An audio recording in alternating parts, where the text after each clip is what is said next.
So, what exactly is Eleazar, or rather, what caused someone to develop Eleazar disease? Well, so far, at least we only know two people who have this disease, namely Kolei and Dunyazard. Based on the information we got in Archon Quest Act 1 and Act 2, Tignari said that Eleazar disease is a local disease that can only be found in Sumeru, and it has the following symptoms. Eleazar makes the patient's skin turn into dark, make hard scales on the skin, and over time, it will affect to the nerves, so people cannot move or control some parts of their body.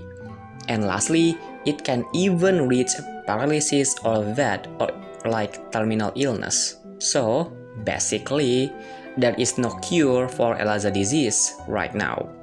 For unknown reasons, Kolei's rehabilitation in Sumeru Forest had the effect of mitigating Eleazar disease. On the other hand, when Kolei was still a subject of Il Dottore's experiments, if you remember in the manga, the god's residue inside Kolei's body also somehow mitigated the effect of Eleazar disease.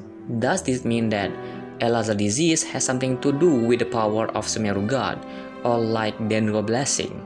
Interesting enough, if we type the name Eleazar on Google, we will find that the name Eleazar comes from the Hebrew language, which means God's help or God is my salvation. Well, that is pretty sus name given to a disease, right? Or maybe there is another purpose, another reason why they choose that name at the first place. If it is true that the name Eleazar was taken from that Hebrew word or language, then it could be that this Eleazar was not originally a disease at the first place, but instead a blessing given by the archon or deity in Sumeru to their people. But somehow this blessing turned into a disease later on, either because the god or deity who gave the blessing died or something else affecting them.